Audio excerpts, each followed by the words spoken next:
because it had been a bad day. What have you done this week to try and lift spirits? Well, what we've done this week was get the players in straight away and get them back on the training ground, trying to put them into the mindset of any team can be in a bad run.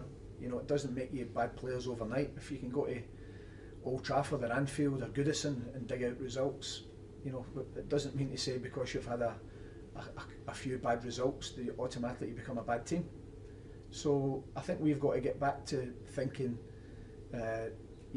what did we do to Norwich in the first part of the season when we played against them? I thought we were worthy winners, albeit for a really tough decision to take in the last couple of seconds.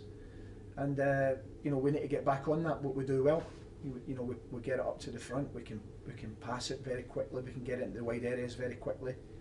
So it's just been practicing all the things that during certain games this season has been enough to get us good results and good performances. Tough test of your man management. I mean, do you do that as a group? Do you do it individually? Do Both. you use DVDs? Both. We do it all. The group that everybody came in on Monday, the lads that had played the game against Swansea, they had a pool session, a recovery session. Then we had some video work.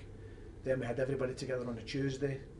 We had another recovery on the Wednesday. Thursday we've been in the video room. We've been everybody together on the training ground. We were back in there this morning. So I think you use all the tools, and you use the sports science and the medical team as well, because there's a lot of players played a lot of minutes, because we don't have a massive squad. So there's lots of people, when you look at it, have played a number of consecutive games.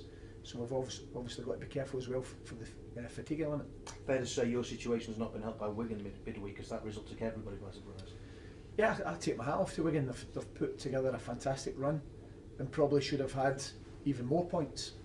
And that shows you what you can do. You get a result, you all of a sudden get on the front foot again, and you can go on an unbeaten run. So I take my hat off to Wigan. What Roberto's done with his players and his staff, they've obviously worked very hard, and they've managed to dig a few results out. Do you in a way use them as an inspiration to your players? Say, well, look, if Wigan can go and beat Arsenal and beat United and go to Liverpool, why can't we in the last 4 games get something? Correct, because the teams that you mentioned, we've already been there and got results as well. We've beaten Arsenal earlier on this season, we've beaten Liverpool and got a point, we've beat United. So I don't even think we have to use Wigan. We've done it ourselves. We've went to those teams like Wigan have and got results. So the remaining games, there's points there that we can put on the board. And if we get back to doing the elements of the game that we know we're good at, there's no reason why we can't start with 3 points against Norwich. Norwich at home, must win?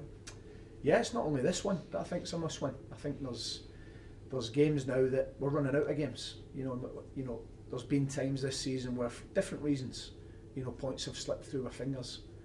But we can't afford, no matter what happens. If it's a tough decision, we've got to get on with it. If it's an injury, we've got to get on with it. We've just got to go and get the points, because we're at that stage of the season where the points